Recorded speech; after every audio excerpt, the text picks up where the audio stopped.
I've been trying out Ubuntu 13.10, getting ready for its release in a couple of days' time, and I've noticed a couple of issues with privacy. The first one I'll highlight is from the internet. You can read about the Smart Scopes spec. Now, this was scheduled to be released in Ubuntu 13.04, but got delayed until 13.10. And yet the first part is just about technical detail. Yeah, that's fine, a bit of programming language there. The interesting part here, data and metrics passed on to the Smart Scopes service. So what they're saying here is Canonical collecting certain pieces of data. So first one here, session ID. So supposedly a randomly and unidentifiable key generated by the client, not the server. Not passed to scopes of third parties. So not passed to them, but could be visible to third parties who come and sit at the server and look at the query. Just saying, can't prove that though. We've got user search, query, platform, country, locale. Okay, now you see here we're starting to not only collect the query, but narrow it down to a country. At the end of it, we've got IP address. So anything a computer does on your IP address is logged by the Smart Scopes service, but not passed on to third parties, but could be viewable by third parties.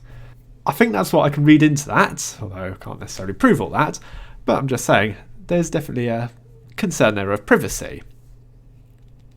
The second item I'm also concerned with is the error reports. Now with the crash daemon Whoopsie, it does collect data and then sends it on to Canonical.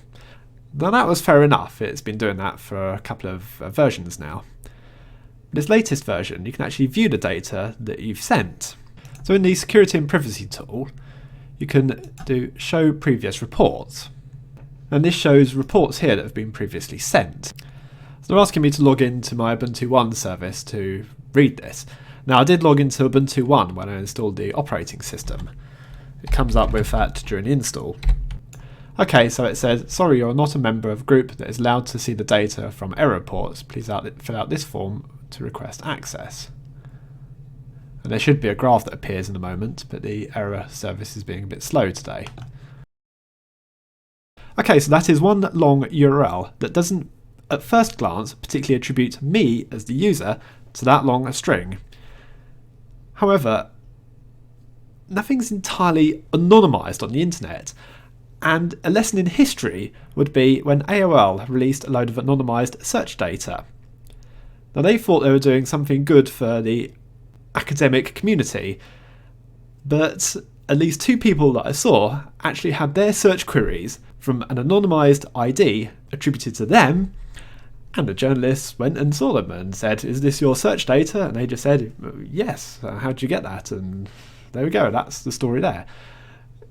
An anonymised string there could be attributed to me.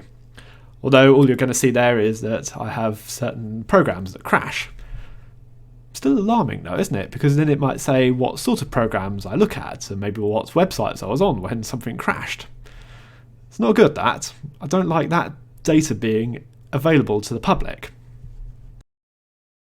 Well, happily there is a way of preventing that information being sent to Canonical. In the security and privacy tool, you can go onto here and you go into search and tick that option off. So when searching in the dash, include online results, no.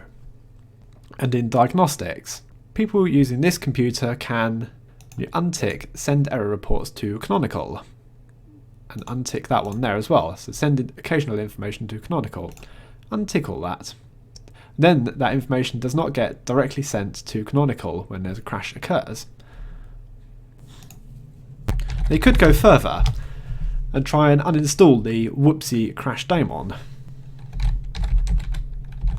However, when you do that, it doesn't actually install cleanly, so you can uninstall that part there first. But when you try and remove Whoopsie preferences, it removes what looks like their activity log manager and activity log manager control center. What that turns out to be is the tool there, privacy and security. So if you removed Whoopsie, you'll also be removing the security and privacy tool. But you can still do that and the system carries on working. You just can't change any of those settings in future. So it's your choice. So that was a couple of concerns I've had with privacy in Ubuntu 13.10. Oh, and incidentally, one of the guys from Canonical told me that the reason they're doing the tracking of the error reports is to prevent repeated statistics of the same application crashing for each user. But it makes me wonder, why did you just didn't hold that information on the locally installed whoopsie daemon on like the computer here that you were using? Or why did just didn't keep to the anonymised tracking on their servers? Why did they have to make it publicly available? Anyway, it's all very weird that. I'm not impressed. Anyway, thanks for watching. See you later.